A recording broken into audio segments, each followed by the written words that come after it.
Dios les bendiga, hermanos. Le agradecemos a Dios que nos permite estar nuevamente aquí compartiendo con ustedes la palabra. Gracias a Dios por la vida que les da a ustedes y la vida que nos da a nosotros. Bendecimos el nombre de nuestro Dios y pues nos gozamos, hermanos, nos gozamos en poder compartir la palabra con cada uno de ustedes, el poder estar en sus hogares a través de esta transmisión. Es un gozo poder estar compartiendo y pues saludos a todos aquellos que ven estas transmisiones cada 8 días y pues gracias a Dios por esa constancia que Dios ha permitido en ustedes y en nuestra vida también, porque no es fácil mantenernos, pero gracias a Dios que nos ha permitido mantenernos a nosotros y a ustedes para seguir compartiendo la palabra. Hermano pastor.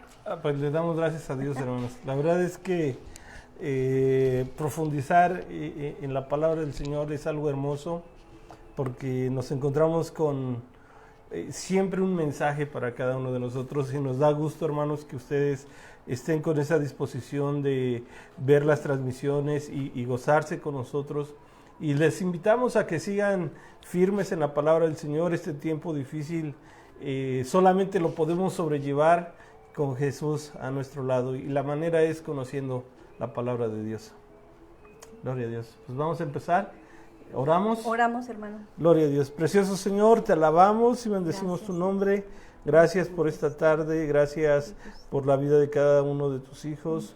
Hoy nos reunimos con ese anhelo de compartir tu palabra, Señor, de hablar de lo hermoso que tú tienes para cada uno de nosotros. Yo te pido que hables a través de la vida de mi hermana, de mi vida, Señor, y que la palabra que escuchen mis hermanos sea de bendición, los aliente a permanecer firmes, a amarte cada día más. Te lo pido por favor, en el nombre de tu Hijo amado Jesús. Amén. Amén. Gloria sea al Señor. Bueno, pues esta semana vamos a estar viendo la iglesia de Pérgamo y vamos a abrir nuestras Biblias en el capítulo 2 de Apocalipsis. Si nos quiere leer, por favor, pastor. Está capítulo 2 de Apocalipsis, del versículo 12 al 17. Amén. Vamos a ver qué nos dice la palabra del Señor. Apocalipsis 2, del 12 al 17.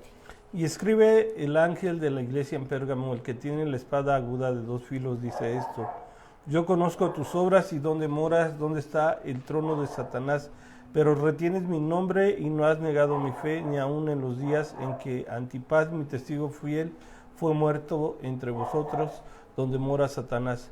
Pero tengo unas pocas cosas contra ti, que tienes ahí a los que retienen la doctrina de Balaam, que enseñaba a Balac a poner tropiezo ante los hijos de Israel, a comer de cosas sacrificadas a los ídolos y a cometer fornicación.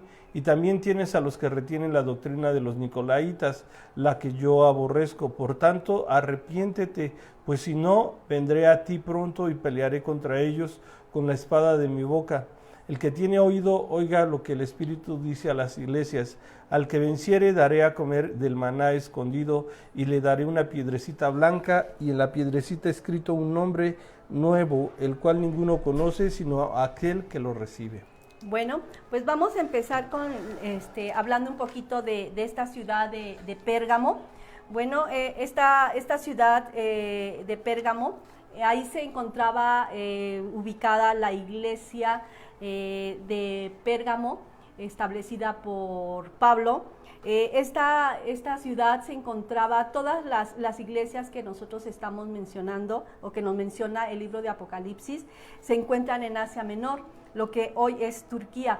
Y esta ciudad y esta iglesia se encontraba a 12 kilómetros de Esmirna. Se puede decir que estaban juntas casi estas iglesias. Nos habla la historia, bueno, que era una ciudad, la ciudad de Pérgamo, una ciudad muy rica, pero también era una ciudad donde se practicaba todo tipo de desenfrenos tanto religiosos como satánicos. Aparte de ser muy ricas, ellos tenían pues todo este tipo de desenfrenos.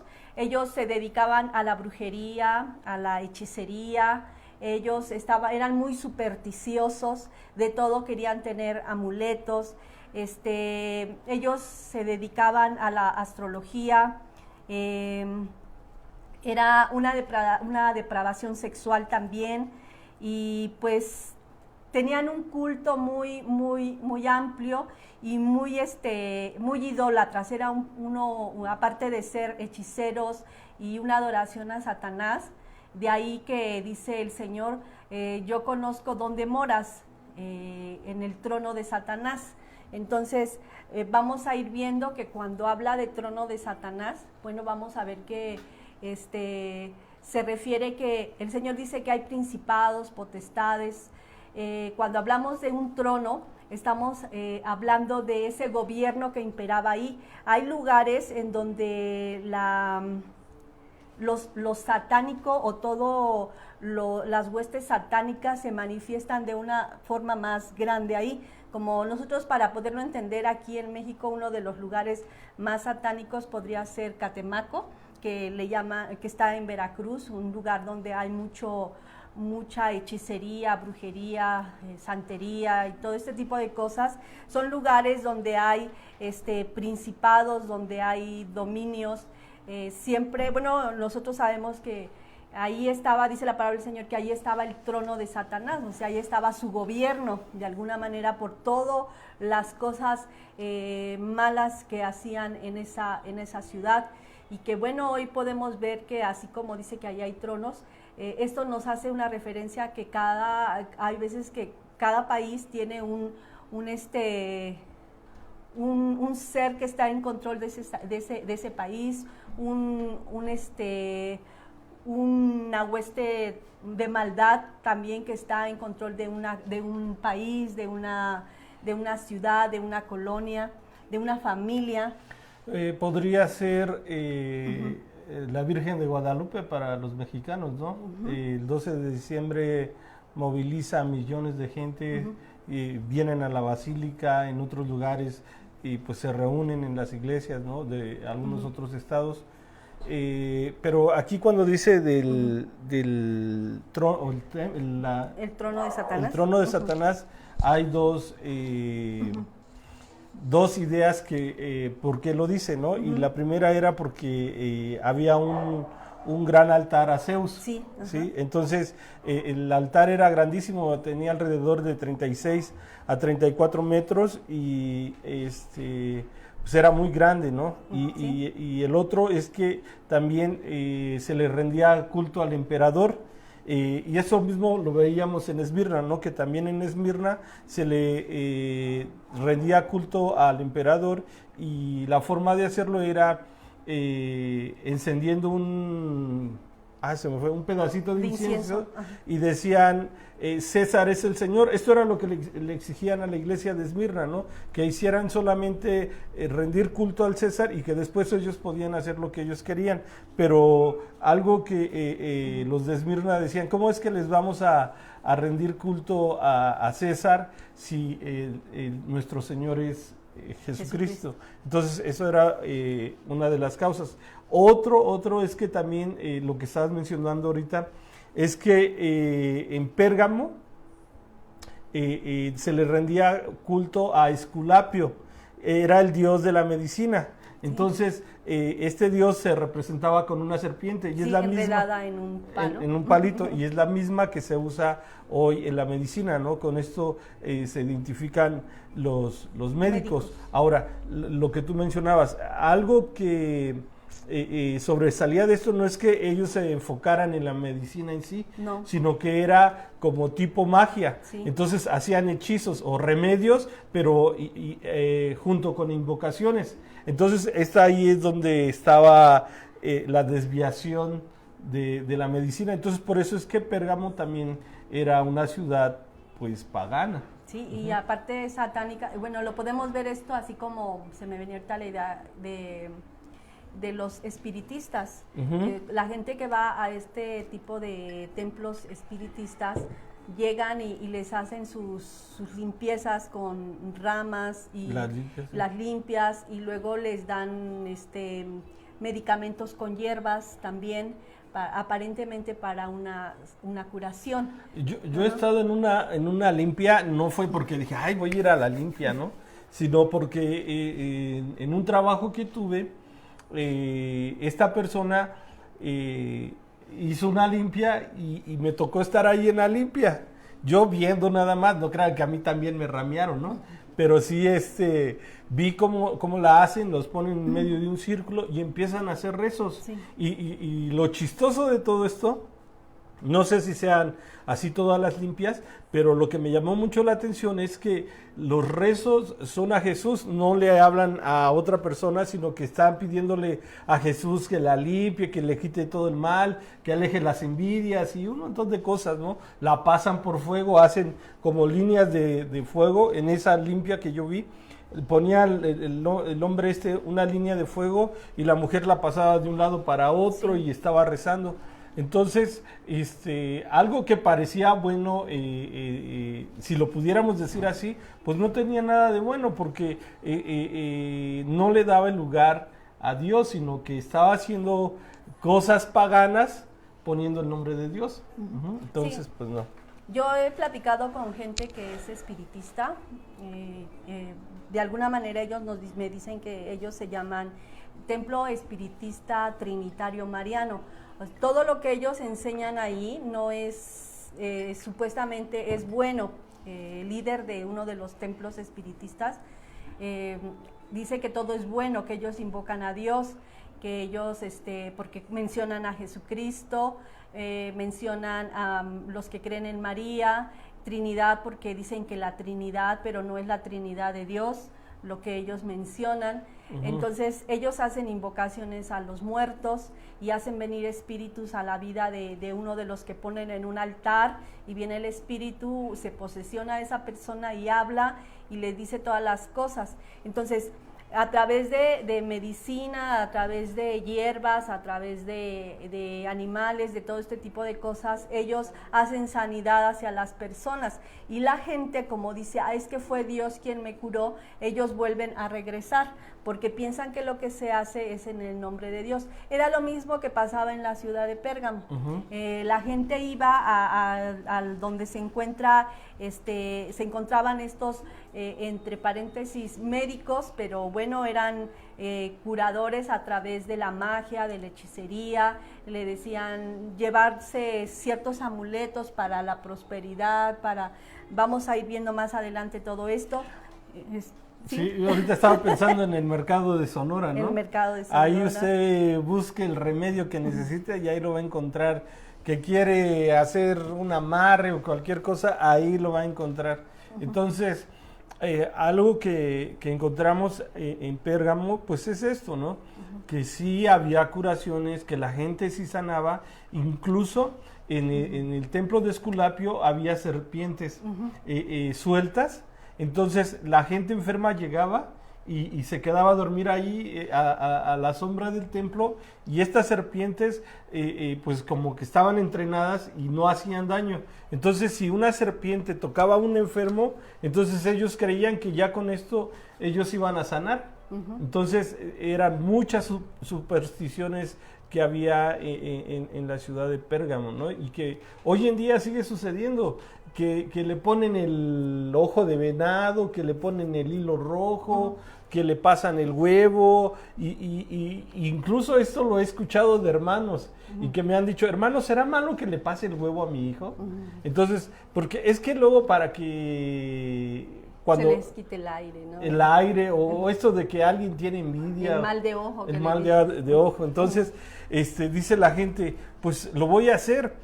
Pero fíjese hasta dónde estamos llegando ahorita, nada más en la pura introducción de lo que sucedía en este lugar, y que hoy en día lo estamos haciendo y que muchos cristianos lo siguen haciendo. Entonces, algo que nosotros vamos a ver más adelante es que el que recibe a Cristo Jesús como su Salvador, pues tiene que romper con toda superstición, con todo lo viejo que quedó atrás, hermano. Ahora nuestro estilo de vida está enfocado en la palabra del Señor. Entonces, esto es algo que debe de ser crucial en la vida de los hijos de Dios.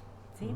Entonces, bueno, vemos que todo lo que se hacía en Pérgamo eran idólatras, hechiceros, y lo principal era la hechicería y adoración a Satanás. Bueno, ya les decía el pastor, el dios Zeus que tenían ahí, bueno, Zeus significa el dios del cielo y del trueno. Supuestamente para ellos era el padre de los dioses y de los hombres. Ellos también pues adoraban a los césares, los tenían como deidades. Y Atenea también era la diosa protectora de la ciudad. Entonces, aparte de ser idólatras, pues eran muy adoradores de Satanás. Entonces, en medio de esta ciudad, en medio de, vamos a volverlo a poner así, de una ciudad que está en medio de lo de Veracruz, de los de Catemaco, o vamos a suponer ahí en la Merced, donde está todo lo de la brujería, que ahí al lado de ese mercado de la Merced, donde están esos brujos que están ahí, al lado estuviera un templo adorador de Jesucristo. Entonces era muy difícil para la iglesia cristiana mantenerse en medio de todas las cosas que estaban ahí. Entonces, bueno, vamos a esto es como introducción. La palabra Pérgamo significa compromiso matrimonial. Quiere decir una unión. Esto significa que aquí la iglesia empieza a ser una unión con el mundo. Esas prácticas que se tenían en el mundo, que se tenían en la ciudad de Pérgamo, se empiezan a infiltrar dentro de la iglesia. Entonces empiezan a tener una unión. En este tiempo se hace, pues, es el periodo de traición de la iglesia. Empieza la iglesia a traicionar a su maestro, a su salvador, y empieza a introducirse al mundo del paganismo, produciendo aquí pues un adulterio espiritual. Entonces la palabra Pérgamo significa un compromiso matrimonial, y un matrimonio es la unión. Un matrimonio es unión entre dos personas. Aquí es la unión entre la iglesia y el paganismo. Entonces, bueno, vamos a ir viendo lo que el pastor nos leía aquí en el libro de Apocalipsis capítulo 2 del versículo 12. Y empieza el Señor diciendo: escribe al ángel de la iglesia en Pérgamo. Nuevamente mencionamos que esta carta fue dirigida al pastor de Pérgamo.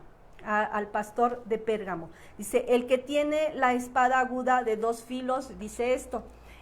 Acuérdense que en cada carta Jesucristo tiene una presentación hacia cada uno de ellos, ¿verdad? Entonces, en esta ocasión, Él se presenta ante la iglesia de Pérgamo como el que tiene la espada de 2 filos. Y quisiera que me ayudara a buscar, pastor, una cita. Está en Hebreos 4:12 y Romanos 13, 3 al 4. Vamos a ver que cuando Jesús se presenta como esa espada de 2 filos, es que Él está hablando que Él es la palabra. Él se va a presentar delante de los seres humanos y va a hacerles notar que va a confrontar a los seres humanos a través de su palabra. La espada es, bueno, cuando nosotros vemos, es la espada del Espíritu, es la palabra de Dios. Entonces, Él se presenta que Él es esa palabra viva, esa palabra que va a confrontar a cada vida, a cada ser humano, lo va a confrontar, pero también su palabra es para transformar. Cuando dice de doble filo, es que a la vez te va a confrontar la palabra, pero a la vez va a tratar de transformarte.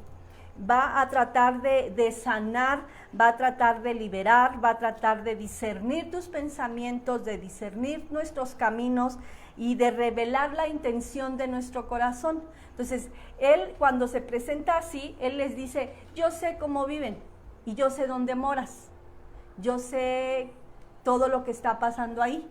Entonces, de alguna manera Él está diciendo que Él lo conoce todo, pero que su palabra va a poder sostener a alguien que está en medio de toda circunstancia y que está en medio de toda tentación y en medio de todo peligro. Pero también les dice que aun si aquellos que están viviendo en medio de ello hacen caso omiso a la palabra de Dios, un día van a ser condenados y juzgados, y también van a ser confrontados con su palabra. Vamos a ver qué nos dice Hebreos 4:12.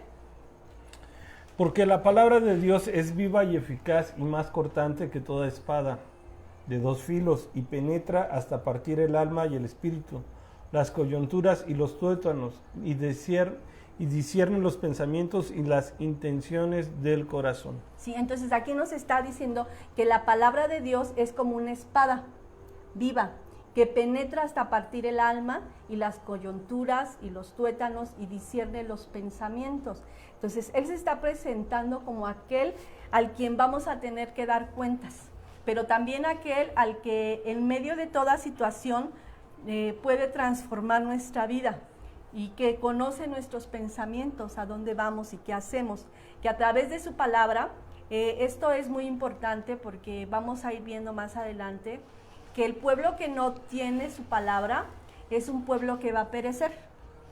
El que no tiene el conocimiento de la palabra de Dios va a perecer y va a errar y se va a equivocar y va a ir de menos a más.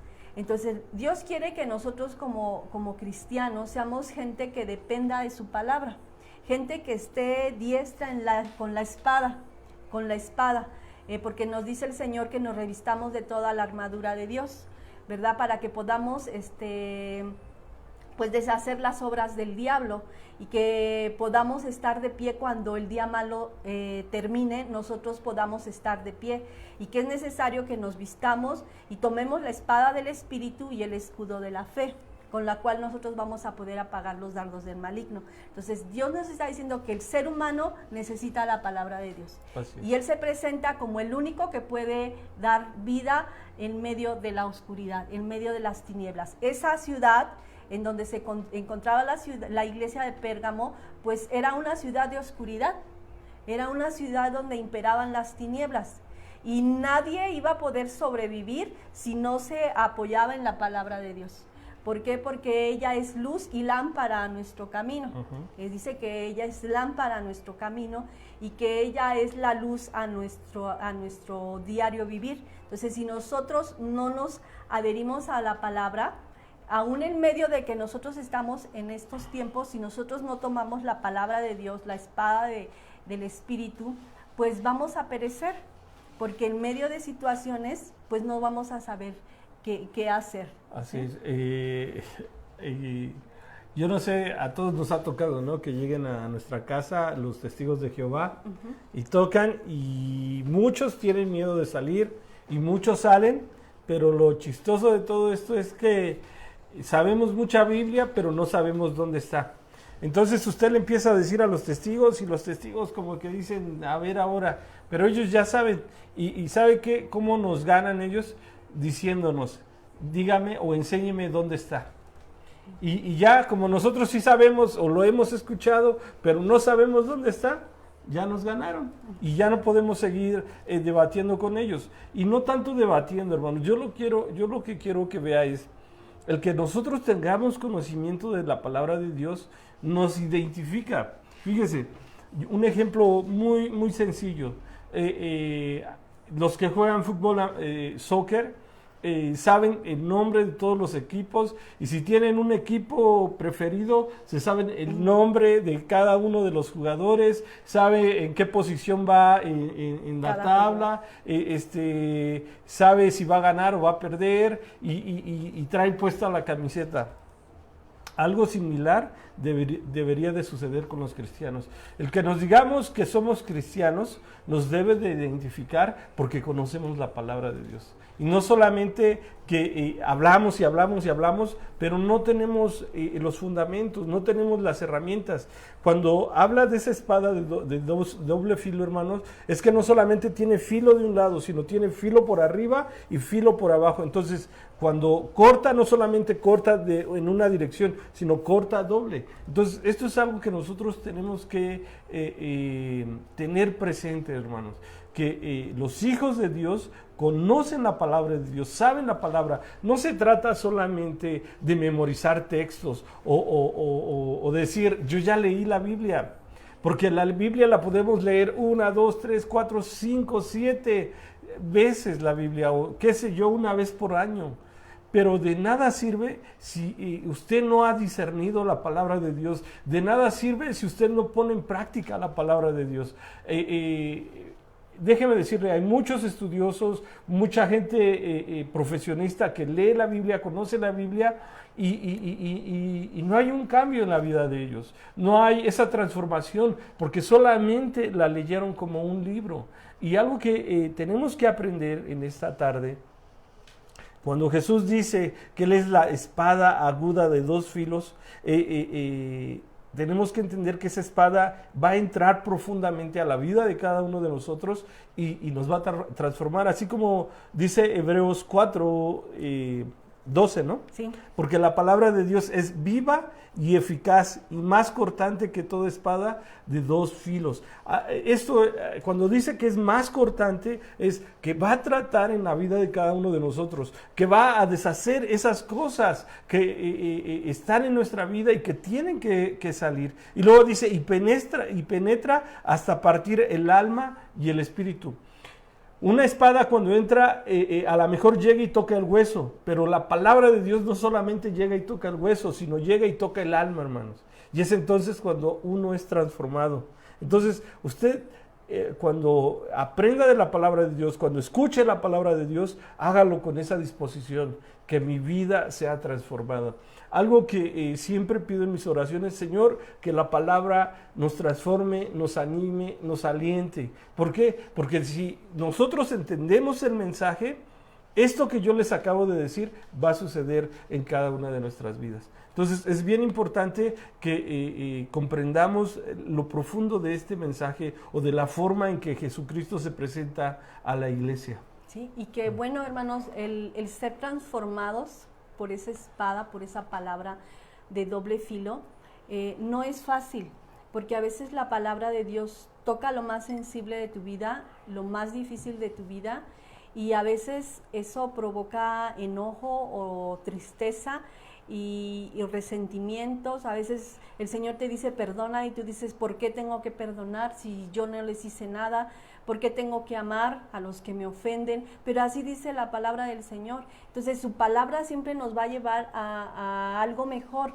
Él quiere que a través de su palabra nosotros alumbremos y seamos diferentes. Pero el ser confrontados con su palabra, bueno, no es fácil y es doloroso ser confrontado con la palabra de Dios, porque a nadie le gusta que le digan lo que tiene o no que tiene que hacer. Y cuando le dicen, se enojan, dicen, no soy así, yo no esto, yo no lo otro, ¿y por qué no este? ¿Y por qué no aquel? ¿Por qué no cambias tú primero? O hazlo tú y luego yo, ¿no? Entonces, siempre excusándose, pero el que está con ese anhelo del Señor en su vida, va a aceptar, y como tú dices, es difícil a veces aceptar nuestros errores, pero cuando nosotros estamos con esa disposición de que Dios transforme nuestras vidas, los milagros suceden, hermano. ¿Sí? Entonces, bueno, Dios se presenta así a esta iglesia de Pérgamo, diciendo, si estás mal te voy a confrontar, o sea, y si estás bien te voy a seguir dando aliento y fortaleza para que sigas en medio de esa generación que estaba en el tiempo de Pérgamo. Y que bueno, Él a través de su palabra un día vamos a hacer, dice que no va a juzgar Jesucristo, Él no vino a condenar el mundo, su palabra es la que nos va a condenar, nos va a decir, hiciste esto, hiciste esto, hiciste esto, y estaba escrito en mi palabra. Entonces, bueno, vamos a ver que su palabra, esa espada de dos filos, es autoridad, pero también es juicio y es castigo para todos aquellos que no quieran arrepentirse, pero vida y paz para todos aquellos que quieren vivir conforme a la palabra del Señor. Amén. Bueno, dice la palabra del Señor, seguimos leyendo en el versículo 13, yo conozco tus obras y donde moras, donde está el trono de Satanás, pero retienes mi nombre y no has negado mi fe, ni aun en los días en que Antipas, mi testigo fiel, fue muerto entre vosotros, donde mora Satanás. Entonces, el Señor les está diciendo, yo sé dónde moras, es un lugar, como ya lo acabamos de mencionar, donde imperaban las tinieblas, ¿verdad? Era un lugar difícil. Dice, pero en medio de todo eso, yo sé que tienes algunas cosas, sigues trabajando, sus obras, o sea, conocía sus obras, su trabajo, seguía evangelizando, seguía cantando, seguía leyendo la palabra, seguía en una búsqueda de Dios. Y dice, retienes mi nombre, te sigues llamando cristiano. El retener su nombre es cristiano, porque acuérdense que cuando por primera vez en Antioquía se les llama cristianos, a todos los que invocaban el nombre de Cristo, ahí se les nombra por primera vez cristianos en Antioquía. Y entonces les dice, retienes mi nombre, o sea que todavía tenían ese nombre de cristianos. Y no has negado esa fe, no has negado mi nombre.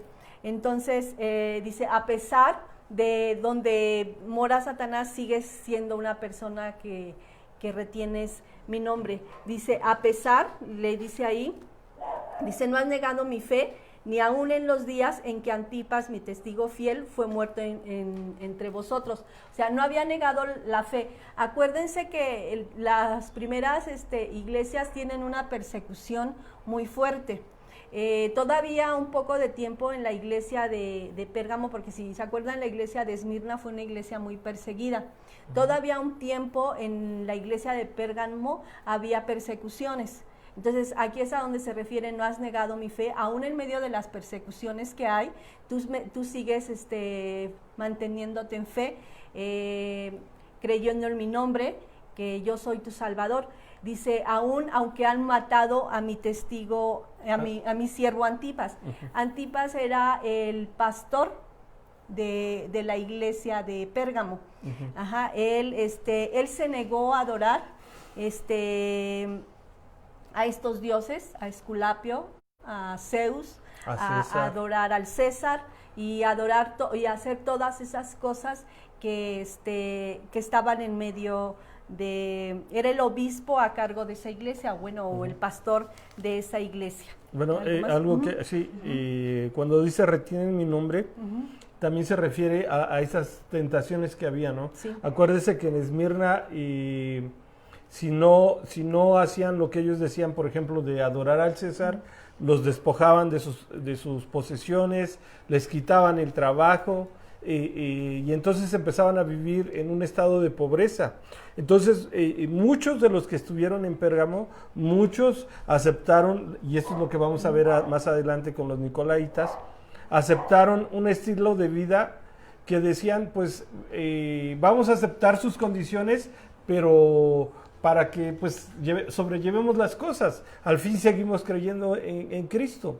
Entonces, de esta manera, pues ellos querían sobrellevar, pero algo que vamos a ver más adelante es que no se trata de sobrellevar, sino que tenemos que llevar una vida entera o entregada a Cristo, ¿no?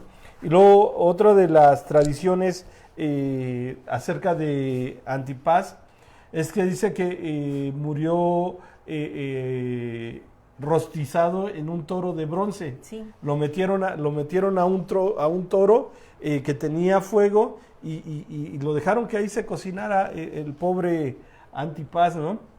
Sí. Y pues esto nos dice un poquito de las situaciones que se vivían en Pérgamo, que no era fácil vivir como cristiano, ¿no? Y que el mundo pues siempre nos va a estar orillando a vivir conforme a sus condiciones. Y hoy lo estamos viendo, ¿no? Más todavía con esto de la ideología de género, esto de los feministas, ¿sí? Y cómo quieren imponer sus reglas y que se tiene que hacer como ellos dicen, porque si no estamos en contra. Y lo terrible de esto es que no es solamente algunas personas, sino ahora el mismo gobierno está autorizando o está apoyando estas condiciones. Entonces, ahorita no estamos viviendo estas situaciones aquí, pero imagínense más adelante cómo va a ser la vida del cristiano con todas estas cosas que se están dando. Sí, todo esto se va preparando para el tiempo de la tribulación, como decía el pastor. Ahorita todavía no se ve así como que una persecución, no. Pero en algunos lugares sí las hay, como en Medio Oriente, el llamarse cristianos es sinónimo de muerte, pero todavía no se vive una persecución tal. Pero en el tiempo de la tribulación sí habrá una persecución, cual nunca la ha habido. Ni siquiera se va a comparar a lo que vivieron los principales apóstoles, ni la gente de Esmirna, ni de Éfeso. No será comparado a eso. Será una persecución terrible. Entonces, hoy el Señor, a través de su palabra, a través de estas iglesias, pues nos alienta para seguir adelante y seguir y ser librados de lo que vendrá sobre el mundo entero. Entonces, bueno, aquí vemos que este testigo de Dios, este siervo de Dios, tuvo que morir, pues, quemado. Imagínense ahí encerrado, quemado.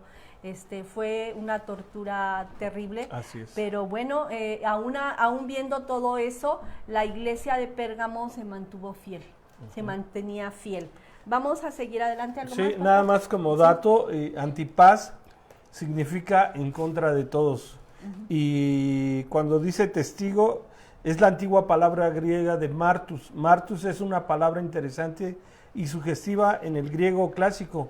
Martus nunca significa un mártir en nuestro sentido del término, siempre significa un testigo. Un martus era aquel que decía, esto es verdad y yo lo sé. No es sino hasta los tiempos del Nuevo Testamento que martus siempre significa mártir. Entonces, el testigo es como de que también ya era grande y le dijeron que negara el nombre de Jesucristo. Y dijo, si 86 años... Policarpo, exacto. Dios ha sido bueno conmigo, ¿cómo usted quiere que yo niegue a mi Señor, no? Entonces, aquí vemos el que nosotros debemos de permanecer fieles al Señor. Por eso dice el testigo fiel. Sí. Fue un testigo que hasta la muerte. O sea, él no dijo, ya me van a quemar y ya renunció a Jesucristo. Así es. Él dijo hasta la muerte. Para mí el vivir es Cristo y el morir para él era ganancia, ¿verdad? Así es. Entonces, esto nos deja también una enseñanza, hermanos, como les decía hace 8 días. Nosotros no podemos claudicar en medio de los problemas. Nosotros tenemos que seguir en medio de toda situación, aun por muy difícil que sea. Tenemos que llegar hasta el final y que Dios nos ayude, porque no ha de ser fácil. No hemos vivido esa persecución, ¿verdad? No lo hemos vivido y a veces tenemos cualquier problema o cualquier desánimo, que no tenemos esto o que nos va un poquito mal y ya estamos desanimados. Entonces no es así. Esto es algo de ir más allá hasta el final con el Señor. Amén. Bueno, ¿algo más? No, hermana, vamos al siguiente versículo. Vamos a ver en el versículo 14. Dice, pero tengo unas pocas cosas contra ti, que tienes ahí a los que retienen la doctrina de Balaam, que enseñaba a Balac a poner tropiezo ante los hijos de Israel, a comer de cosas sacrificadas a los ídolos y a cometer fornicación. Y también tienes a los que retienen la doctrina de los nicolaitas, las que yo aborrezco. Bueno, aquí el Señor, después de darle los elogios a esta iglesia, también le dice, pero tengo unas pocas cosas contra ti. Y tiene 2 cosas contra él. Una, que retenían dos clases de doctrina. Una era la doctrina de Balaam y la otra era la doctrina de los nicolaitas. Así es. Eran 2 doctrinas que se habían infiltrado dentro de la iglesia, en las cuales ellos habían permitido que estuvieran dentro de esa iglesia. Eran 2 doctrinas, y cuando hablamos de doctrinas estamos hablando de enseñanzas, pero no conforme a la palabra, sino que ya eran enseñanzas conforme a tradiciones y mandatos de hombres, que iban a llevar a la iglesia al error. Entonces, vamos a ver qué clase de doctrina esa era la doctrina de Balaam. Dice, él empieza a decir, bueno, de Balaam, dice que retienen la doctrina de Balaam, que enseña a Balac a poner tropiezo ante los hijos de Israel, a comer de cosas sacrificadas y a cometer fornicación. Entonces, les estaba diciendo que dentro de esa doctrina de Balaam, bueno, vamos a ver quién era Balaam de los hijos de Israel. Tenemos que irnos al Antiguo Testamento, y donde vemos que Balaam era un profeta, que, bueno, de alguna manera era como contratado, fue contratado por Balac. Balac era el rey de los moabitas. Él sabía, vamos a buscar unas citas. Números 24:2. No, primero Números 22, 1 al 6. Números 22, del 1 al 6, y ahí mismo después 23 al 34. Primero 22, del 1 al 6. Dice, partieron los hijos de Israel y acamparon en los campos de Moab junto al Jordán frente a Jericó, y vio Balac, hijo de Zippor, todo lo que Israel había hecho al amorreo. En Moab tuvo gran temor a causa del pueblo, porque era mucho, y se angustió Moab a causa de los hijos de Israel. Y dijo Moab a los ancianos de Madián, ahora lamerá esta gente todos nuestros contornos como lame el buey y la grama del campo. Balac, hijo de Zippor, era entonces rey de Moab. Por tanto envió mensajeros a Balán, hijo de Beor, en Petor, que está junto al río en la tierra de los hijos de su pueblo, para que lo llamasen, diciendo, un pueblo ha salido de Egipto, y he aquí cuyo cubre la faz de la tierra y habita delante de mí. Ven pues ahora, te ruego, maldice este pueblo, porque es más fuerte que yo. Quizá yo pueda herirlo y echarlo de la tierra, pues yo sé que el que tú bendigas será bendito, y el que tú maldigas será maldito. Bueno, aquí el rey Balac de los moabitas oye que ha salido un pueblo de Egipto, es el pueblo de Israel. Él sabe que el pueblo de Israel es fuerte y poderoso, y tenía miedo de lo que pudieran hacerle. Él ya sabía lo que había pasado en Egipto y lo que pasaba con aquellos pueblos que estaban alrededor de Israel, cómo eran destruidos. Entonces, él sabía que si alguien conocía la palabra de Dios, se puede decir este hombre Balac, porque decía, yo sé que el que los bendiga será bendito y el que los maldiga será maldito. Él sabía que así estaba escrito en la palabra para el pueblo de Israel, porque dice, yo bendeciré a los que te bendicen y maldeciré a los que te maldicen. Entonces, este hombre dijo, necesito hacer algo porque tengo miedo. Voy a traer a Balaam, al profeta Balaam, para que los maldiga. Dice, yo sé que si tú los maldices, pues van a estar malditos. Y entonces, pues van a ser derrotados y van a venir a hacer nada, porque pues tú como profeta los vas a maldecir. Pero pasa algo que Balaam no puede maldecir al pueblo de Israel. Cada que quiere él maldecirlo, lo bendice. Entonces, pues llega un momento en que Balac le dice, oye, ¿qué pasó? Yo te estoy diciendo que los maldigas y te voy a dar. La caída de este profeta Balaam fue el amor al dinero. Él sabía que tener dinero, porque él le ofrecía dinero, te doy dinero y maldícelos, te doy esto y maldícelos. Entonces, con el interés de tener dinero, él era capaz de hacer todo.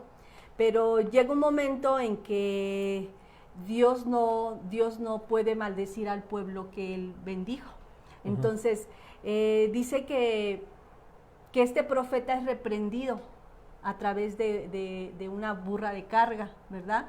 Un animal de carga es reprendida esa locura, porque ya estaba tan enajenado en pensar de qué manera voy a hacer que el pueblo de Israel caiga con tal de que yo tenga las cosas necesarias para vivir. Y vemos que a través de la palabra del Señor nos habla cómo este hombre va a un lugar. Vamos a leer 22, del 23 al 34. ¿De números? De números. 22, estoy en el 22. ¿Ahora de qué versículo? Del 22 al 34. Okay.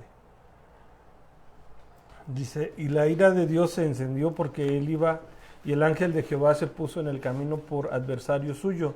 Iba pues él montado sobre su asna, y con él 2 criados suyos. Y el asna vio al ángel de Jehová que estaba en el camino con su espada desnuda en su mano, y se apartó el asna del camino e iba por el campo. Entonces azotó Balaam al asna para hacerla volver al camino. Pero el ángel de Jehová se puso en una senda de viñas que tenía pared a un lado y pared al otro. Y viendo el asna al ángel de Jehová, se pegó a la pared y apretó contra la pared del pie de Balaam, y él volvió a azotarla.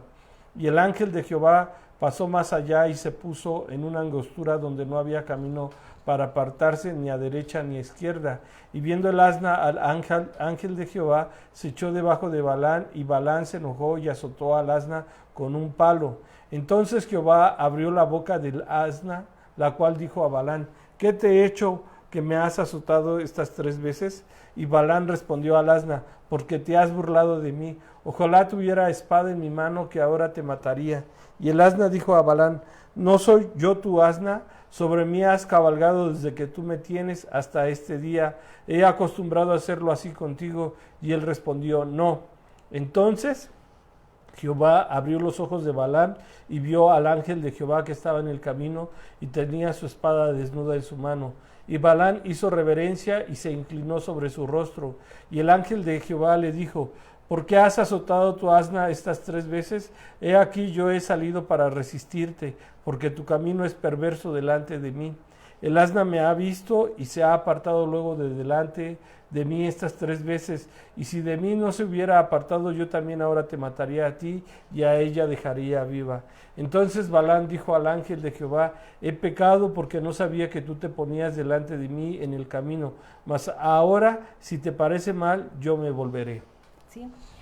Aquí estamos viendo que ya en la mente de Balaam era de qué manera hago tropezar al pueblo de Israel. Ya él estaba en una locura de decir, ¿cómo le hago? En un pensar, ¿cómo voy a destruir? ¿Cómo le hago para que Dios se enoje con el pueblo de Israel? Maldecirlo no podía, ¿verdad? Porque él sabía que Dios no iba a maldecir a su pueblo de Israel. Entonces decía, ¿cómo puedo hacer que el pueblo de Israel sea destruido por Dios? Entonces, él en su locura, en pensar lo que iba a hacer, dice que en el camino, cuando él va, esa locura la refrena el ángel de Jehová.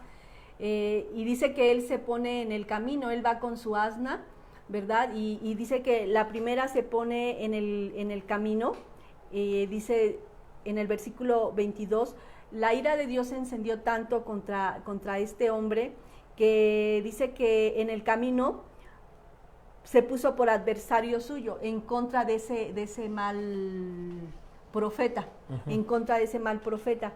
Y le salió al encuentro y hizo que la asna, dice, se apartó el asna del camino.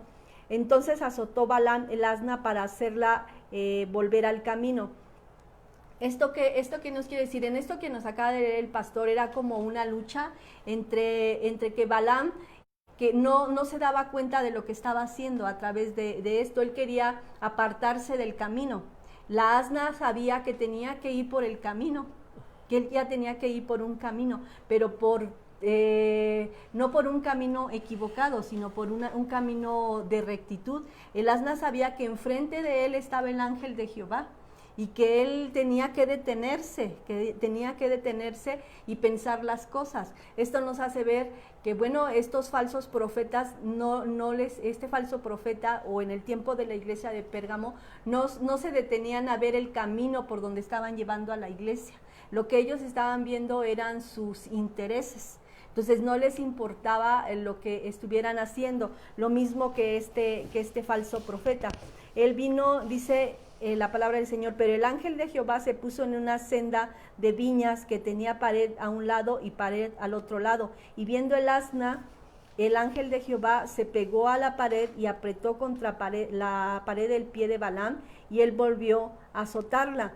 Y el ángel de Jehová pasó más allá y se puso en una angostura donde no había camino para avanzar ni a derecha ni a izquierda. Entonces, a través de esto le quería decir, mira, hay un camino, te sales del camino, tienes que ir por el camino correcto, tienes que hacer un alto.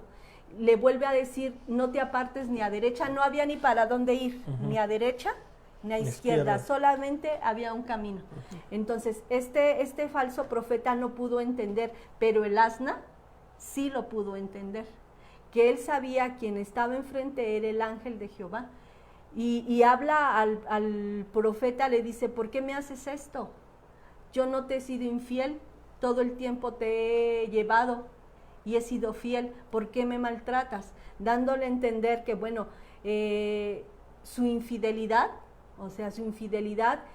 podía causar muchos males, su trastorno podía causar males. Esto es lo que empezó a pasar en la iglesia de Pérgamo. El trastorno y las malas enseñanzas que vamos a ir viendo, ahorita vamos a ir entrando más al tema acerca de este hombre Balaam, pues era un profeta que trató y de alguna manera lo logró de desviar al pueblo de Dios. No lo pudo maldecir, pero pensó de qué manera podía hacer que el pueblo de Israel fuera destruido por Dios.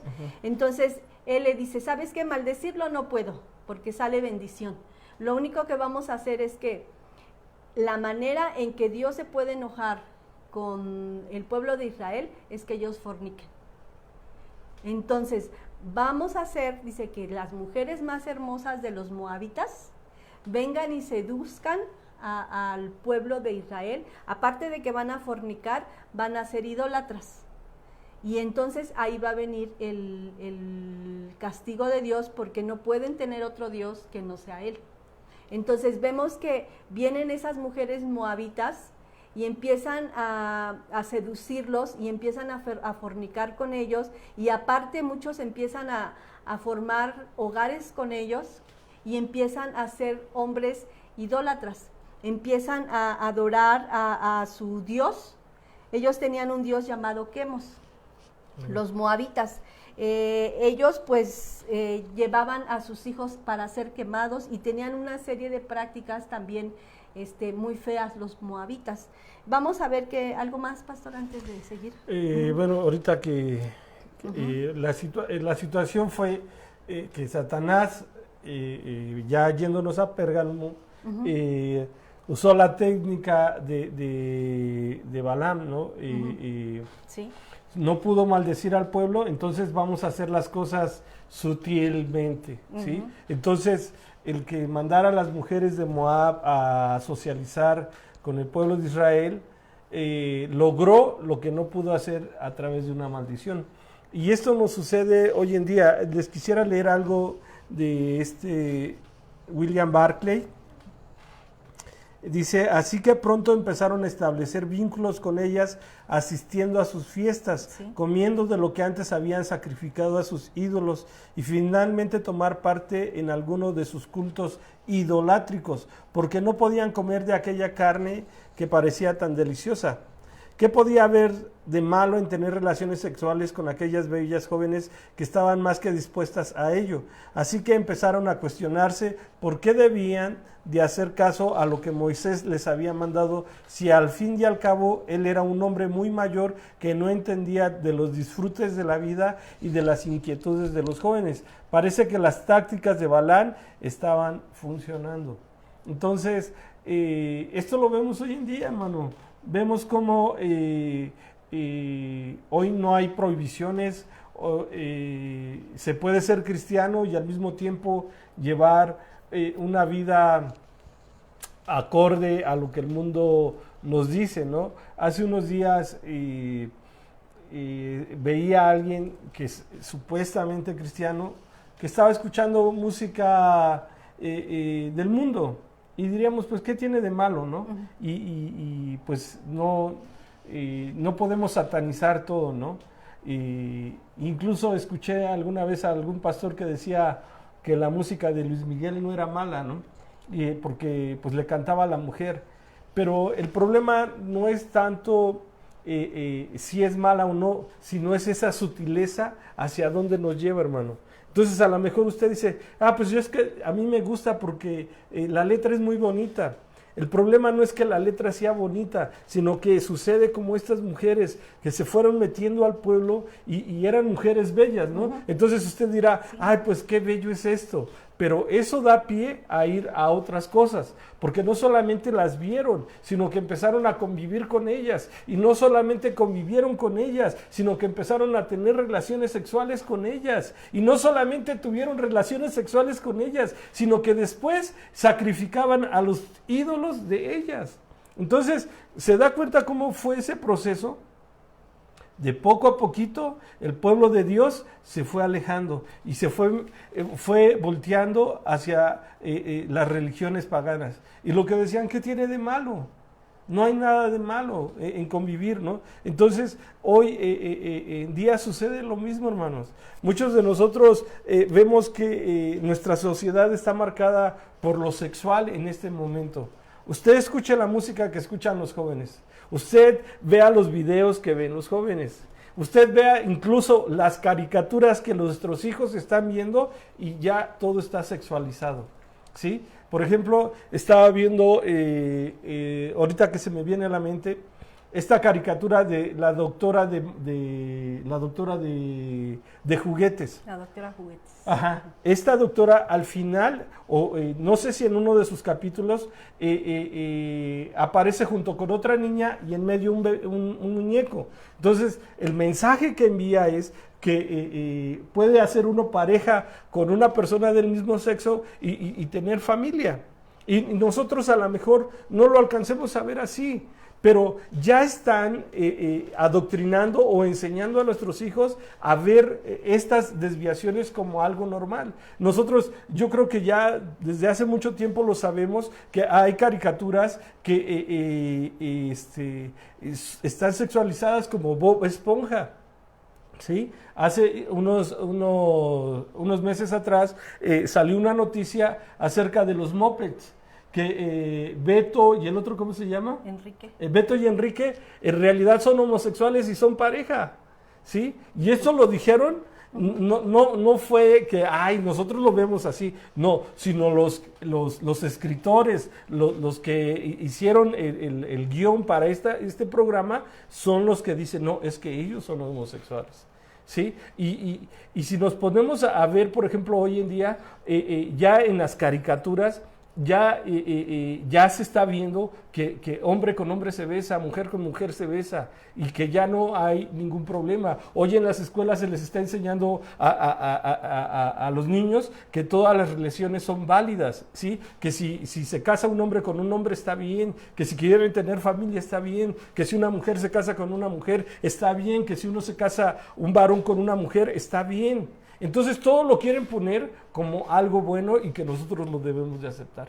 Entonces esto mismo estaba sucediendo en Pérgamo, una sociedad sexualizada, donde incluso los cristianos que no caían en este tipo de vida, pues eran vistos raros, ¿sí? Eran vistos mal. ¿Cómo ustedes no hacen lo que nosotros hacemos? Y hoy en día está sucediendo lo mismo. Entonces, algo que nosotros tenemos que ver con esta doctrina de Balaam es que nosotros debemos de estar apercibidos, hermanos. Debemos de estar atentos a lo que ven nuestros hijos, a lo que vemos nosotros. Fíjense, a veces nosotros decimos, pues, ¿qué tiene de malo que yo vaya a una fiestecita de gente que no es cristiana? No tiene, pudiéramos decir, no tiene nada de malo. El problema es cuando usted es seducido, ¿sí?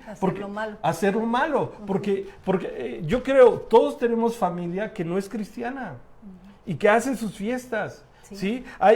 Miren, una de las cosas que a mí me causa mucha controversia es cuando nosotros celebramos los 15 años o bodas y vienen a la iglesia, piden la bendición del Señor, que Dios les bendiga, que prospere su matrimonio, que los jóvenes los guarde, que los guíe en su camino. Termina la fiesta, termina la ceremonia y se van a la fiesta. Y en la fiesta va a haber baile, va a haber chupe y va a haber todo lo que el mundo hace. Entonces, pareciera ser que se está burlando uno de las cosas de Dios. O somos hijos de Dios y nos mantenemos en esa línea firme en la que nosotros decimos, Señor, tu palabra dice así. Esto es lo que nos está enseñando, por ejemplo, este mártir que murió en un toro. O este otro, se me fue su nombre. Policarpo, que no negó al Señor Jesucristo. De esto se trata, hermano. Y esta es una sociedad que no solamente está aceptando todo lo que viene, sino que está adoptando de todas las religiones.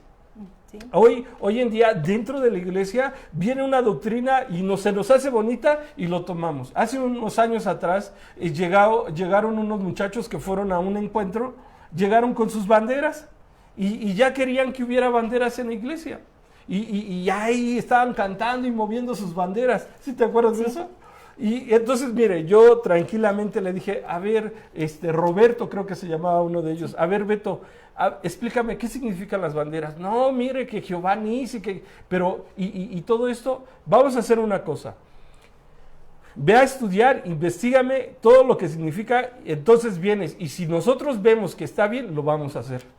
Pues fue la manera en que lo detuve a este muchacho, porque ya quería imponer cosas que nosotros no practicamos y que solamente son cosas que se está imponiendo como moda, hermanos. Entonces nosotros tenemos que tener cuidado con esto, porque Satanás no crea que solamente va a venir y nos va a perseguir, sino que Satanás va a venir y nos va a seducir. Entonces nosotros tenemos que tener mucho cuidado con estas situaciones. Sí, y que, bueno, esto que nos dice es a lo que teníamos que llegar, al punto de cómo se han infiltrado cosas dentro de la iglesia, que fue lo que pasó en la iglesia de Pérgamo, que se infiltraron cosas que iban contrarias a la palabra de Dios. Como hoy estamos viendo, bueno, una de las cosas que el pastor decía, lo de las banderas, pero bueno, ahora se han...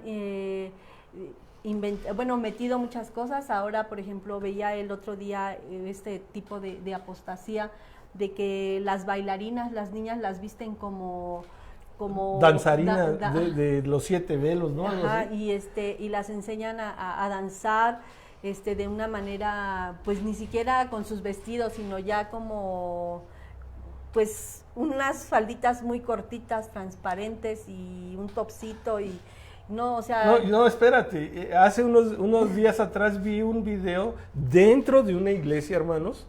Estaban haciendo un baile cristiano, pero pole dance.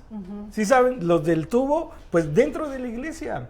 Y ahorita se me viene otra cosa, las unciones, las famosas unciones, sí. Que la unción de la sal, que la unción de la escoba, que la unción de la manguera, de la botella de agua. Yo creo que muchos de nosotros hemos visto ya estos videos o de gente que quiere tirar a todo mundo, ¿sí? O gente que dice, repite conmigo. Eso no es bíblico, hermano. Usted va a encontrar en la Biblia, por ejemplo, en el aposento alto, en Hechos, vemos que los que estaban orando, no llegó alguien y les puso las manos y los tiró. Dice que el Espíritu Santo llegó como un viento recio y los bautizó a todos. Pero hoy, que repite conmigo, y que si no te caes no has recibido. ¿Sí? Entonces, se da cuenta cómo hay muchas cosas que se están infiltrando dentro de la iglesia, y que nosotros decimos, pues gloria a Dios. A veces tenemos la ocurrencia de invitar gente que ni sabemos su testimonio, ni sabemos de qué iglesia viene, ni sabemos nada de esa persona, y porque nos dijeron o porque vimos que predica, ya lo estamos invitando, hermano. Nosotros tenemos que tener cuidado de todas estas cosas, porque esto echa a perder a la iglesia. Entonces, pues aguas.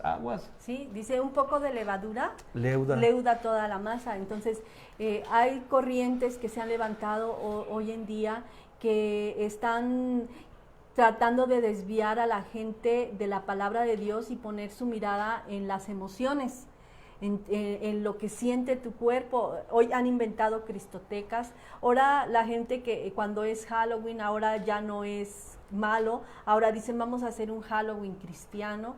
Ahora la gente dice, no nos vamos a vestir de demonios ni de nada de eso, nos vamos a vestir de princesas, de esto, del otro. Pasan un video de unos, de una iglesia donde hicieron un Halloween, y ya los que estaban ahí en el altar cantando se disfrazaron. El conductor se disfrazó de princesa, el otro de una hada. Entonces, de cosas que según no son malas, y que atrae a la gente. Dice, vamos a atraer a la gente para que vean que el Halloween no es malo. Uno de los seguidores que ahora ya no es cristiano, de Marcos Witt y otro... ¿Que no es cristiano? Bueno, que decían que eran cristianos y ahora... Jesús Adrián, Campos. Dice que por qué salimos a las calles y espantamos a la gente diciéndoles que eso es malo. del Halloween, que por qué decimos que eso no está bien, porque estamos aterrando a la gente, que no estemos perdiendo el tiempo repartiendo folletos diciéndoles que eso es malo. Entonces, ¿cómo vamos a decirle a la gente que eso es bueno? Pero como la gente ve esas prácticas en el mundo, dice no es malo. No es malo, lo vamos a hacer. Y muchos, yo conozco gente que conoce de Dios y tienen esta práctica, que el día de Halloween van y piden calaverita y van y disfrazan, dicen, pero yo no lo voy a disfrazar de demonio, yo de no superhéroe. lo voy a disfrazar de superhéroe y no va a ser nada malo, pero están participando dentro de, entonces esas cositas se estaban infiltrando en la iglesia, no que sean estas, sino otras parecidas en la iglesia de Pérgamo, pero en nuestro tiempo son cosas que se infiltran dentro de la iglesia y que la iglesia le está permitiendo. Y ahorita, ¿no? Ahorita se me viene, el sí. Señor está ahí mandándome mensajes. Ajá. Mire, uno de los errores que tenemos como iglesia, hermanos, es hacer cosas que en vez de acercar a la gente y presentarles el evangelio como es, les presentamos el evangelio como algo muy light, o sea, puede sobrellevar las dos cosas. Me acuerdo bien de un joven que fue líder dentro de la iglesia y él tenía esta visión. Él decía, no les vamos a hablar de Dios al principio a la gente que invitemos. Primero vamos a hacer reuniones, vamos a hacer convivios, vamos a salir a pasear y que la gente nos conozca, que empiece a convivir con nosotros y ya después les vamos a empezar a hablar de Dios. ¿Qué piensa usted de eso? A lo mejor diga, pues sí funcionaría, ¿no? El que convivamos y que estemos bien, pero la palabra de Dios en ningún momento nos enseña, primero acércate y luego Conoce. Que conozcan. A ver, fíjese, esto sabe a qué ha dado lugar a muchos cristianos que tienen el nombre, pero no lo son, hermanos, ¿sí? Gente que dice, pues sí, yo ya recibí a Cristo Jesús en mi corazón, pero su mente y su corazón todavía está en las cosas del mundo. Entonces, no podemos decir que esta gente verdaderamente es salva, hermana. Aunque esté yendo a la iglesia, no, ¿por qué? Porque su estilo de vida nos enseña que vive una vida pues pagana del mundo, que hace las cosas que el mundo hace y que lo toman como algo normal. Y hay gente que se molesta el que uno le esté diciendo, es que no debes de vivir así, es que no debes de hablar así, es que no te debes de comportar así. ¿Por qué? Porque les pega en su ego y dicen, ¿cómo voy a aceptar que tú vengas y me quieras cambiar mi forma de vida? Y no es que a uno le quiera cambiar su forma de vida, sino lo que tenemos que ver aquí es que nosotros debemos de vivir conforme a la palabra de Dios. Y este es un ejemplo claro, cómo los primeros cristianos se mantuvieron, bueno, los cristianos de Pérgamo se mantuvieron firmes en la palabra de Dios. Se mantuvieron, pero estaban permitiendo que estas cosas se estuvieran infiltrando y que no dijeran nada. Por ejemplo, el que, bueno, como ahora decir, la salvación no se pierde, esa enseñanza que puedes vivir y hacer lo que quieras y una vez salvo, salvo para siempre eres. Y no vas a perder tu salvación. Entonces la gente, como es algo que dice, entonces puedo fornicar, puedo adulterar, puedo bailar, puedo hacer esto, al fin que Dios no está jugando, me borra del libro de la vida y me quita del libro de la vida, entonces me han enseñado mal y ahora voy a vivir así. Entonces sí quieren ser cristianos, pero cuando viene esa espada de doble filo y penetra en tu alma y te dice que estás viviendo mal, entonces ahí es cuando dice, oh no, entonces me hago a un lado, pero nosotros, Dios nos dice que tenemos que perseverar en la sana doctrina. Hoy están infiltrándose una serie de enseñanzas, hermanos, que están llevando a la gente al error. Por ejemplo, cuando decían esta práctica, es decir, está cayendo piedras preciosas, el oro, el polvo de oro, y la gente empezaba a moverse y a revolotear y cosas así que decimos, y cuando no los hacían decían, no, es que ahí no está Dios y por eso son una iglesia seca. Así nos llegaron a decir a nosotros cuando paramos una doctrina así. Dijeron, por eso son una iglesia seca, una iglesia que nunca va a dar fruto. ¿Por qué? Porque ustedes no aceptan aceptan este tipo de cosas, pero nosotros no vamos a aceptar el favor de los hombres y obedecer a los hombres, sino teníamos que aprender a obedecer, o tenemos que aprender a obedecer a Dios antes que a los hombres. Así y es. tenemos que basarnos en la norma de vida, en la santidad de Dios, en lo que está escrito en su palabra. Entonces la palabra de Dios es más cortante que toda espada. Entonces, no cualquiera lo puede resistir. Y el Señor estaba diciendo, bueno, hay iglesias que hoy, por ejemplo, el Pare de Sufrir, una iglesia que enseña a la gente de Dios, pero le enseña a tener supersticiones, a confiar que en la rosa, en el agua santa, en el manto, en la astillita de la cruz de Cristo, o sea, a tener muchos amuletos. Pone esta sal y pone este vaso de agüita del Jordán, esta tierrita santa de Israel, y entonces te va a empezar a ir bien. Entonces, todo este tipo de cosas, mucha gente en la iglesia se ha ido porque, bueno, no hemos aceptado que venga esas falsas doctrinas cuando venían, que la risa santa, que la borrachera santa. En una ocasión me acuerdo que estaban las oraciones y vine a orar y ya habían unas personas aquí, me acuerdo que estaban, cuando yo vi, andaban vuelta y vuelta y vuelta y vuelta. Entonces cuando yo subí me dijeron, oye hermana, dice, tenemos una preciosa unción, la borrachera santa que el Señor nos... Isabel. No, otras hermanas, o sea, otras personas. Entonces yo me fui a orar al altar y yo todo el tiempo que estuvieron, nunca las vi orar, todo el tiempo las vi dando vueltas. Ya. Entonces, ¿cómo no iban a estar mareadas si todo el tiempo se la pasaron dando vueltas? Entonces tenemos que aprender a discernir la palabra de Dios.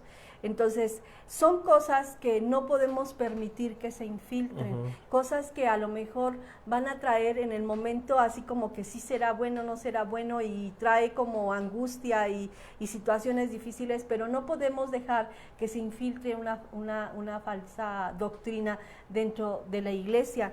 Es difícil a veces mantenernos en la sana doctrina, pero sí vienen cosas, como decían, bueno, la danza y este tipo de cosas, bueno, quien lo haga para el Señor decentemente, pero ahora vamos a danzar y cada quien agarre su pareja.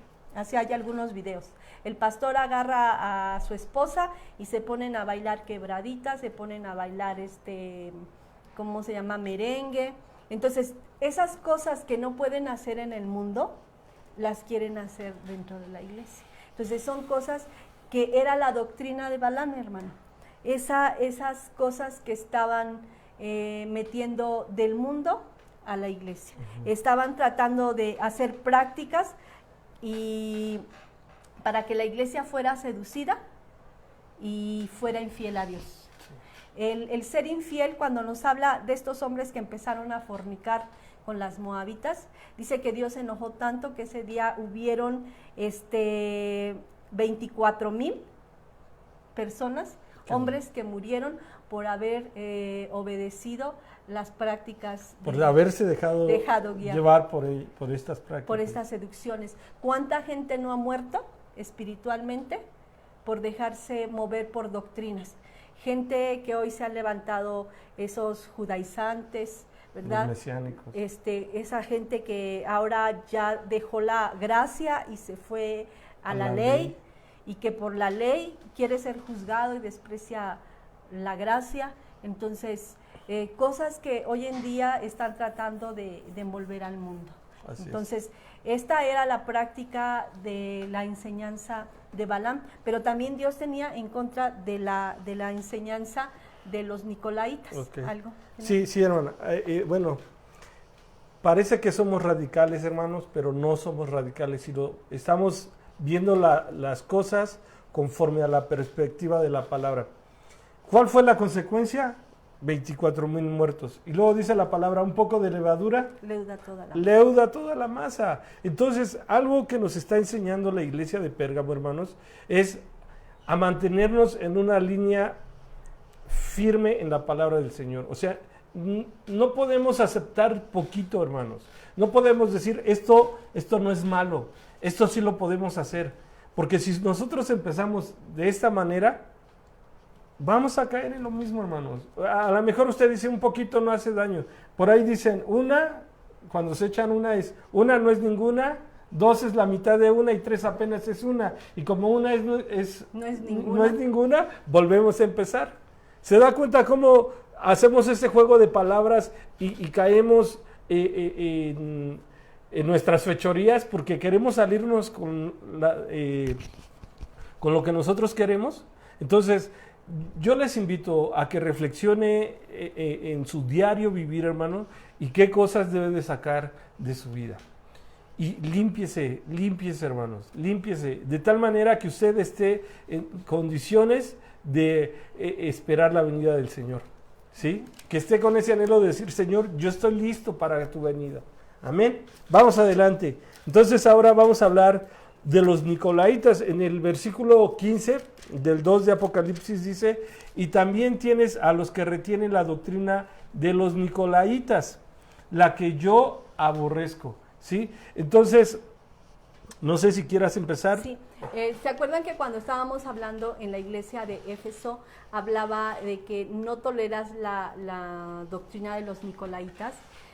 No hablamos ese punto y quisimos dejarlo para esta iglesia porque ahora ellos no la toleraban, ni siquiera le hacían caso, pero ahora ya en la iglesia, en el tiempo de Pérgamo, bueno, ellos ya no solamente, ya no la rechazan, sino que ya está dentro de ellos. Uh-huh. Ajá, entonces, cuando hablamos de la doctrina de Nicolaitas, bueno, estamos hablando que la palabra Nico significa dirigir, guiar, y la palabra Laos significa pueblo. Entonces, significa dirigentes, guianzas, o sea, alguien que iba a dirigir al pueblo. Cuando hablamos de esta enseñanza de Nicolaitas, es que empezaron a crearse grupos con jerarquías, grupos que tuvieran un cargo muy alto. Si hoy lo podemos ver, que ahora hay apóstoles, no porque el Señor que no haya establecido estos ministerios, ¿sí? Sino que ahora el apóstol lo llaman como alguien intocable, alguien que tiene un rango muy, muy por arriba, muy por encima. No estamos diciendo que no debe de haber estos cargos en la iglesia porque Dios los estableció, ¿verdad? Pero sí empezaron a poner jerarquías, a poner que cada persona tuviera un nivel más alto. Ajá, y que esa gente que tuviera el nivel más alto iba a enseñorearse de los demás. Entonces empezaron a poner ese tipo de jerarquías. Dicho de otra manera, fue el nacimiento o empieza el nacimiento del catolicismo. Aquí en esta iglesia, cuando se empiezan a tomar esas jerarquías, esos lugares altos, bueno, empieza porque decide parar con las persecuciones, deciden parar con esas persecuciones, y Constantino, de alguna manera, este emperador dice, alto con las persecuciones, ya no más, porque la gente se está convirtiendo más, y veía que el cristianismo, en vez de menguar, empezaba a crecer más y empezar a crecer más. Ahora él dice, el que no sea cristiano va a ser perseguido. Pero él empezó a tomar el lugar, así como emperador de Roma, empezó a tomar como el cargo más importante. De ahí es donde van a empezar a infiltrarse, y más adelante vemos que ya el catolicismo ya queda de alguna manera impregnado dentro de la iglesia. Es una unión porque empiezan a hacer ese tipo de alianzas, ¿verdad? De alianzas y de jerarquías. Cuando habla de poner esos dirigentes, la palabra Nico es dirigir. Entonces empezaron a ver gente que tenía que dirigir con un alto rango, y empezaron a olvidarse que quien dirige, y a poner mandatos de hombres, estatutos de hombres, ideas de hombres. Empezaron a poner, por ejemplo, que los niños ahora tenían que bautizarse de chiquitos, y a establecer cosas que no estaban dentro de la palabra de Dios. Uh-huh. Y que si nosotros vemos, ya cuando vayamos viendo las demás iglesias, de las demás iglesias, vamos viendo que, bueno, ahora ya van a empezar a poner las mandas, a poner las indulgencias y todo ese tipo de cosas. Pero en esta iglesia se empieza a poner la gente con privilegios, que la gente que gobernaba iba a tener mejores privilegios, iba a tener una mejor vida, iba a tener un mejor estatus social y que no tenía derecho a mezclarse con el pueblo. Un caso de eso lo vemos ya desde antes y que Jesús lo reprobaba, eran los fariseos. ¿Sí? Los fariseos querían ser los primeros, tener el centro de atención, se demacraban para que la gente los viera y dijera, qué santo es. Entonces, en sí la doctrina de los nicolaitas tiene que ver con el tener una mejor posición dentro de la iglesia, ¿no? Como lo decías hace un ratito. Y supuestamente la idea es que Nicolás fue uno de los primeros discípulos y en sus enseñanzas de Nicolás estaba el que nosotros no teníamos que hacer tanto caso a lo que se era ofrecido a los ídolos y la comida. El mismo Pablo enseña acerca de esto, ¿no? Que si tú ibas a comprar comida o carne, no preguntaras si había sido sacrificada a los ídolos, sino solamente ve, compra tu carne, cocínala y te la comes. Pero si tú escuchabas que fue ofrecida a los ídolos, no la comas, ¿sí? Entonces, el problema empezó cuando los discípulos de Nicolás empezaron a transgiversar la enseñanza, porque entonces ellos empezaron a ver que tenían libertad para hacer todo lo que ellos quisieran, ¿no? Porque al final, pues, para Dios no era tan importante eso. Entonces ellos decían, pues, tú hablaste de las indulgencias, y investigué un poquito acerca de esta palabra de indulgencia, es perdonar situaciones o ser muy ligeros en ciertas cosas que se practican. Entonces, por ejemplo, estamos hablando de la música, del baile, de tomar, de hacer ciertas cosas que el mundo practica. Entonces nosotros decíamos, pues no tiene nada de malo, ¿no? Fíjese, una vez me tocó, o sea, a lo mejor usted dice, ¿a dónde anda metido, hermano? Pero una vez me tocó en un diciembre ir a una iglesia católica a dejar unas velas. Y el padre les estaba dando no sé, dicen homilía o no sé cómo se llama.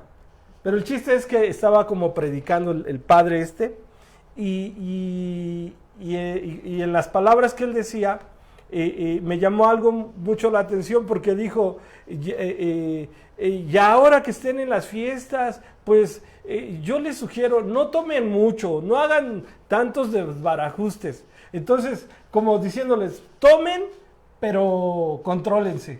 Entonces diríamos, qué buen padrecito, ¿no? Yo me voy a esa iglesia.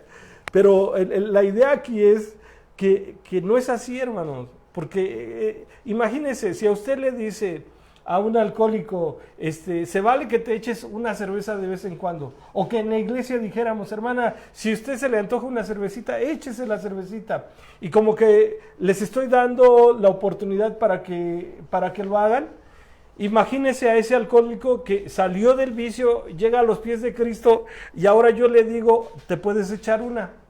¿Usted cree que se va a echar una? ¿Usted cree que se va a poder aguantar a vivir una vida sin alcohol? Hace unos días un muchacho que nos provee de agua dejó de venir.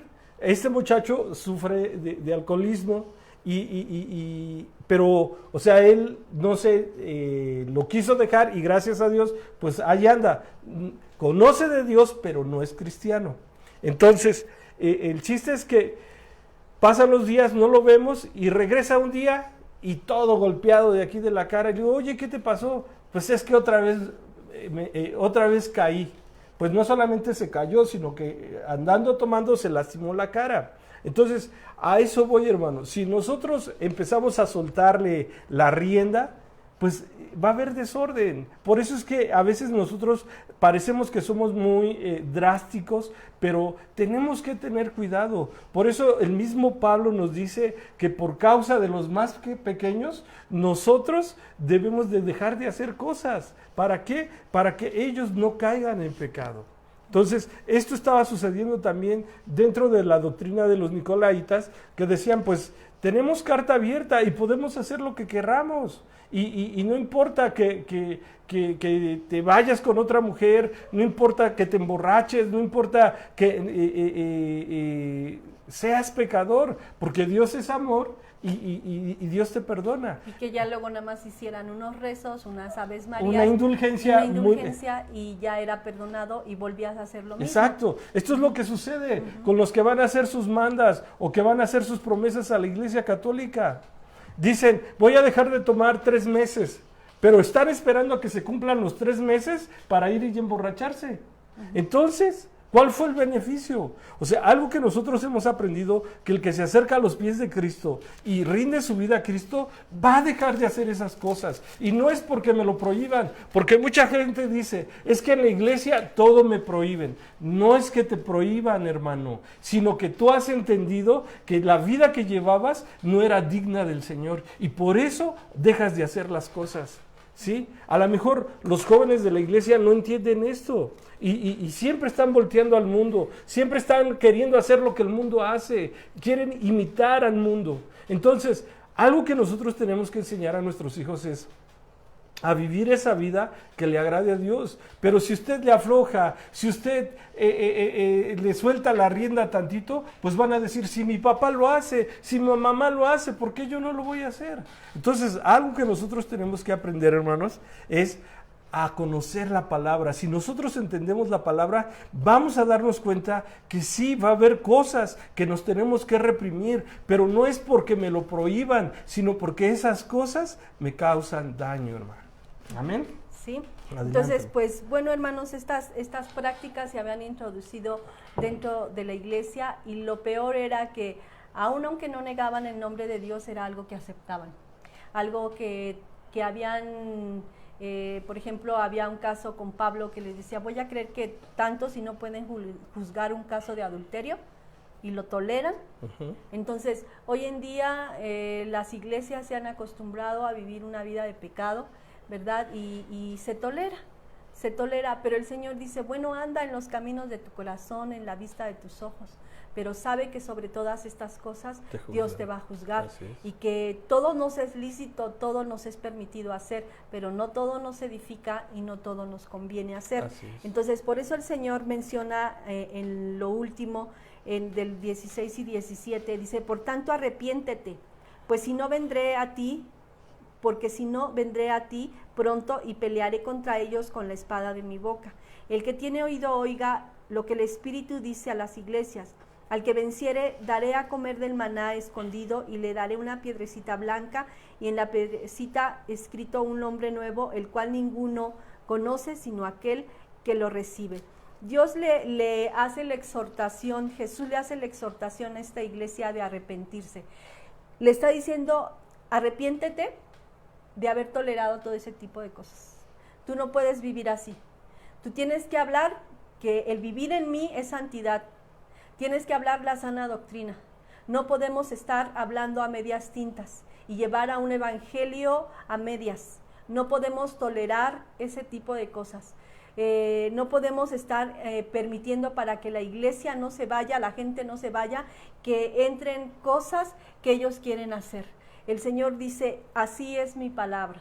Entonces, Él dice, arrepiéntete, si le decía a la iglesia de Pérgamo, si has permitido todo este tipo de cosas, arrepiéntete, porque el día de mañana yo voy a venir a aquellos que se han infiltrado dentro de la iglesia y han enseñado cosas que no son y voy a pelear contra ellos. O sea, Dios va a tomar el control de aquellos falsos maestros, de aquellos falsos apóstoles que están enseñando cosas equivocadas a su iglesia. El tarde o temprano va a venir y va a hablar a estas personas que están enseñando equivocadamente a la iglesia. Por eso dice el Señor, dice, y pelearé contra ellos con la espada de mi boca. Quiere decir que los va a confrontar a través de su palabra. Mi palabra dice esto, pero tú enseñaste esto. Mi palabra dice esto y tú enseñaste esto. Pero a la iglesia de Pérgamo le está diciendo, arrepiéntete y saca esas cosas que te están llevando a cometer adulterio, que te están llevando a tener una comunión con el mundo, que te están apartando de mí. Quita esos rangos, quita esos cargos, esa gente que... hubo un tiempo que la gente, por ejemplo, se sentía los que eran encargados de damas, de caballeros, que eran líderes de jóvenes, eran el alto rango y era gente que miraba a la gente por debajo. Entonces, Dios no quiere ese tipo. Dice que el que quiera ser mayor en el reino de los cielos debe ser el menor. Y el que quiera ser grande debe de aprender a servir primero. Pero la gente que estaba enseñando en ese momento era, a mí me tienes que servir, a mí me tienes que dar, a mí me tienes que hacer, y el pueblo tenía que obedecer. Y no era así. Dice, si quieres ser grande en el reino, necesitas ser el menor. Necesitas aprender a ser el más pequeño. Y dice el Señor, el que tiene oído oiga lo que el Espíritu dice a la iglesia. Al que venciere daré a comer del maná escondido y le daré una piedrecita blanca.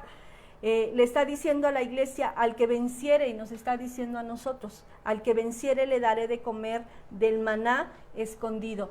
Esto es estar en su reino, sentados a su mesa. Él dice que Él nos ha convidado para estar sentados en su mesa. El maná es la palabra de Dios. Algo bien bonito es que el maná era provisto por Dios. Uh-huh. No era como las codornices o como de todo lo que el pueblo de Israel podía obtener. El maná era provisto por Dios directamente del cielo. Sí. Entonces, cuando habla del maná es de esa palabra viva del Señor, ¿no? Que es el alimento que cada uno de nosotros debemos de tener. Y un poquito nada más de lo que decía de las jerarquías. Me gustaría que leyera Primera de Pedro 5, del 1 al 3, que dice, ruego a los ancianos que están entre vosotros, yo anciano, también con ellos apacentad la grey de Dios que está entre vosotros, no como teniendo señorío sobre los que están a vuestro cuidado.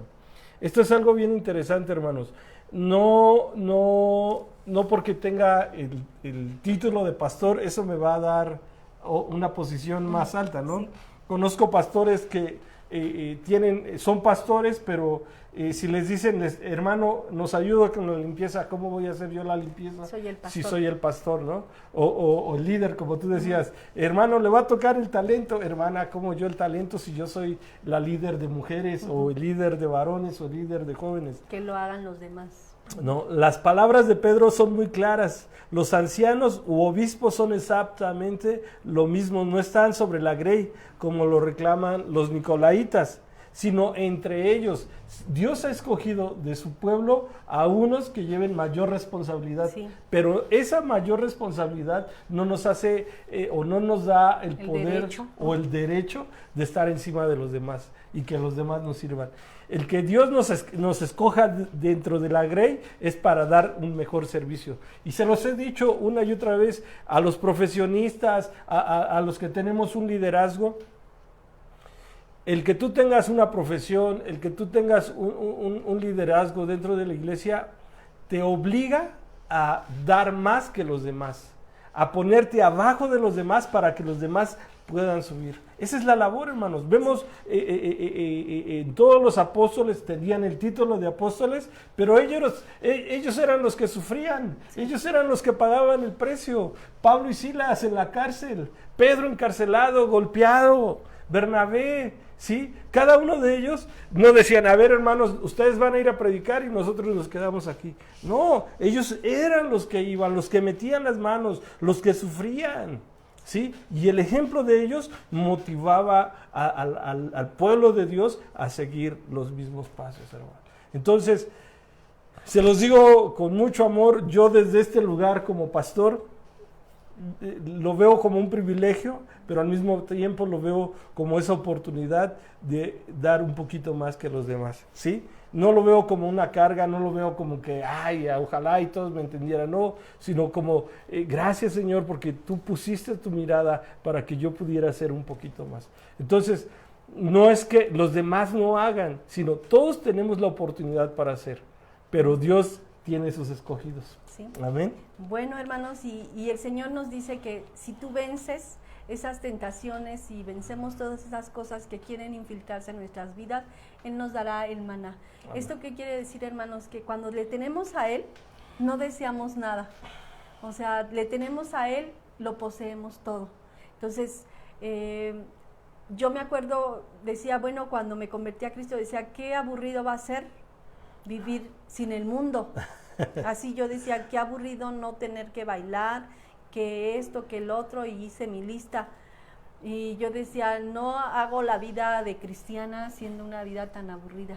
Pero déjeme decirle que estaba yo equivocada. El vivir en Cristo no es aburrido, hermanos. Ahora esas cosas para mí son vanas, no tienen, te llenan por un momento. Pero la palabra de Dios es la que nos llena por siempre. Esa palabra que tiene el Señor para nosotros, ese maná todos los días, ese maná que nos va a ayudar a llegar hasta su presencia, y que bueno, necesitamos ser vencedores para un día estar sentados en su mesa, y poder ser parte de esos invitados a su mesa. Entonces ahí dice que en esa cena, en esa fiesta que será en el reino de los cielos, ahí nos dará un nombre, un nombre nuevo que nadie conoce. Esa piedrecita que ahí estará escrito tu nombre nuevo. ¿Qué quiere decir esto? Usted dirá, hay una piedrecita cualquiera. No es una piedrecita cualquiera, es que antes de ser hijo de Dios, nosotros éramos llamados, a lo mejor muchos borrachos, otros mentirosos, nos catalogaban por eso. Ahí va la mentirosa, ahí va la que se prostituía, ahí va el fornicario, el adúltero, o sea, teníamos ese nombre. Pero ahora tenemos el nombre de hijos e hijas y somos herederos juntamente con Jesucristo. Y ese nombre nuevo que nos dará Dios, bueno, hermanos, será un nombre que solamente lo vamos a conocer el que lo recibe. Un nombre que Dios nos dará de aquello que hemos vencido, ¿verdad? Como Abraham, bueno, o Moisés, uno de ellos fue Abraham, amigo de Dios, ¿verdad? Pero tenía otro nombre, pero ahora era amigo de Dios. Entonces, cada uno de nosotros tendrá un nombre nuevo, pero esto es a través de perseverar en el camino de Dios, y lo único que nos va a mantener con vida para no meternos en el mundo es la palabra de Dios. La palabra de Dios, hermanos, es la que nos va a estar alimentando todos los días. Por eso es necesario que cada uno de nosotros escudriñemos las Sagradas Escrituras y que nos aferremos más y más a Dios, porque el tiempo de su venida está pronto, hermanos, y todo aquel que venza solamente podrá heredar el reino de los cielos. No podemos vivir, agradar al mundo y agradar a Dios. No podemos agradar las riquezas y agradar al mundo. Nosotros necesitamos agradar solamente a Dios. Y es necesario que busquemos cada día más y más de Dios. Amén. Amén. Amén. Bueno, hermano, pues hasta aquí la palabra. Amén. Y pues yo sé que fue un poquito largo, pero hermanos, toda la semana, a lo mejor muchos de ustedes o muchos de nosotros no nos alimentamos con la palabra, porque estamos a veces afanados en muchas cosas y turbados en muchas cosas. Y aunque sea este día, podamos alimentarnos de una palabra que nos dure todo el gozo de toda la semana, de decir, Señor, ayúdame a estar fiel y firme y alimentarme cada día. Amén. Más y más de ti. Amén. Amén. Vamos a orar, hermano. Padre, en esta hora te damos gracias por esta hermosa palabra que nos permitiste conocer, Señor. Ciertamente difícil, porque el conocer tu palabra es incómodo, porque va a penetrar hasta partir el alma y las coyunturas, y nos va a hacer entender por el camino que debemos andar. Y a veces el que nos hagas entender el camino por el que debemos andar va a doler como hacía esta asna al profeta Balaam, que su pie fue lastimado en una peña. ¿Por qué? Porque la palabra de Dios confronta, porque la palabra de Dios exhorta para vivir una vida de rectitud. No es fácil despojarnos de todo peso. No es fácil en el medio del mundo que estamos viviendo hoy en día, Señor, donde las cosas ya nada es malo. A lo bueno lo llaman malo y a lo malo lo llaman bueno. Es difícil nosotros podernos sostener en medio de una generación así. Pero te pido por favor que nos ayudes a permanecer fieles a ti, que tomes a tu iglesia y nos fortalezcas y nos des vida en medio de todo lo que vivimos, Señor. A veces vienen las tentaciones y son fuertes a nuestra vida, Señor, y nos quieren apartar de ti, pero fortalécenos. Y la única manera en ser fuertes es ser alimentados con el maná que viene de lo alto, la palabra que viene de lo alto. Aliméntanos, por favor, cada día y sosténnos con la diestra de tu justicia y haz viva esta palabra, Señor. Te lo pido, por favor, en el nombre de Jesús. Amén. Amén. Dios los bendiga, hermanos, y nos vemos la próxima semana. Amén, amén.